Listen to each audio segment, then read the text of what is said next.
Hello, good afternoon. This is Thalia MK. Welcome to Internet 2.0 Conference, Dubai 2024. And we have with us Mr. Michael Doherty, who is the CEO of Doherty Capital. He has been awarded an honor for outstanding leadership.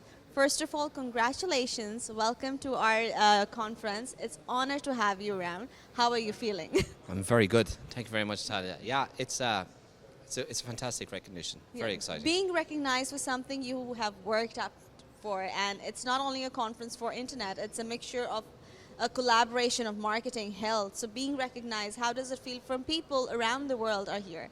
How does this feel? It's very inspiring. It really is, especially when you see the standard of people that are here around me as well. It's a very honorable recognition to receive. Yeah, I'm very excited. Tell us about your company a little bit. Sure. So Doherty Capital, I suppose, is a combination of 27 years working in the banking and financial and fintech sector. Okay. Started Doherty Capital just June of last year here in Dubai, with the forefront that I really believe that this is where the market was going to be to deal with people from around the world. It's an avenue of everybody coming into the one area. So I suppose we really concentrate on social housing, green energy, and tech is where we look at investing. And you look into the finances of these, tech and everything, or is just the finances of the market altogether for a company? Well, really what we are, I suppose, we tend to take funds in from high net individuals, from family offices, so forth. And then we look for the right investments and where we can place the funds. Okay.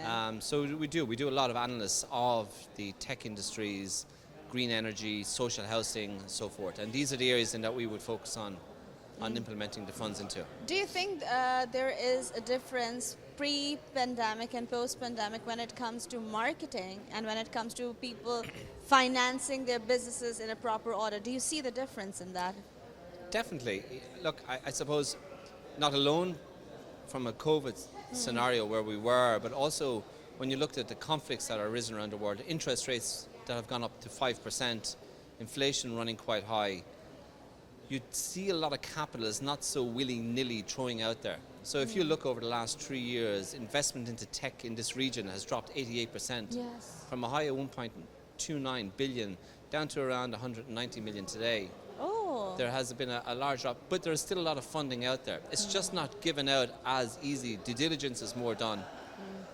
And then there also has to be an aspect where people need to realize that when you come up with an idea, especially in the tech sector, for argument's sake, it needs to be an impact. You need to be making a difference. And that's the important thing. But don't you think there are too many companies, when it comes to internet or marketing, or even in tech, what is the USP for your company which stands out, as per you? I suppose from my perspective, I'm always looking for something new. And not just the product, you're also investing in the person. Yes. So you're looking for someone that's going to stand out that little bit. You know, if you can say there's too many of everything. Yeah. But if people don't try and keep reinventing, we'll never come up with something new. That's true. And I'm a strong believer in the blockchain and crypto sector.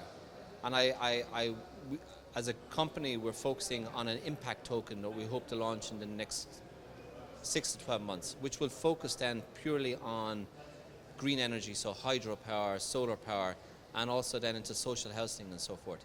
And I'm hoping that'll do two things. It will prove that you can use the blockchain technology and tokenization for good, and it's not this nasty, dirty word that people are frightened to use because they feel that it's money laundering or whatever. Yes. That's been going on way before there was ever anything else out there. Yes. So I strongly believe that new technology should be embraced. We need to be careful. But Definitely. you have to embrace it. But you need to embrace it. You need to, and if you don't play with it, you'll never see what's wrong with it to fix it. But do you think that when it comes to forecasting, of course COVID happened, nobody had forecasted that it's going to happen.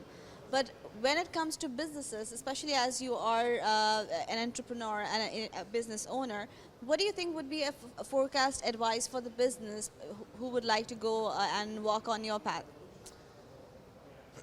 I suppose always have a plan B. We cannot predict what's going to happen tomorrow. Yes, exactly. You know, we can forecast how markets are going to go. We can try and predict what will be the weather tomorrow, but we truly don't know. For the last couple of hundred years, markets have done that. Yes. For the next couple of hundred years, markets will do that. Yes. Property prices will go up, property prices will go down. Governments will change, coups will happen, wars will break out. Yes. We will have natural disasters. Yes. And that's where the resilience of somebody needs to be strong. And you need to have a backup plan, or you need to know that you can rely on somebody else. If I trip walking down the stairs and I break my leg tomorrow, Yes. what am I yes. going to do then? So it's just to have the plans and not to panic. And be honest that when you need help, reach out and ask for help. If you don't ask, you're not going to get. Yes, true. So we can't plan truly for the unexpected. That's true. We can just relax, take a breath, and deal with it. Perfect. Do you have any advice for the people who would like to work with you or collaborate with you, in a sense, like if they want to reach out, how can they do that? And what all aspects or objects they should have in hand before reaching out to you? For reaching out to us, visit our website, Okay. which is www.dohertycap.com. All our details are there. Do your homework. You know, what have you got to offer? Is it in the marketplace already? And again, we're not just interested in the product itself, we're also interested in the individual. Perfect. Yeah. Thank you so much. Congratulations on your award and hope to see you again. Thank you. So on that note, be open to change, be authentic, believe in what you are putting in your foot in your ideas. Be kind, avoid using plastic and wastage of water. This is Thalia MK signing off from Internet 2.0 Conference 2024. Thank you.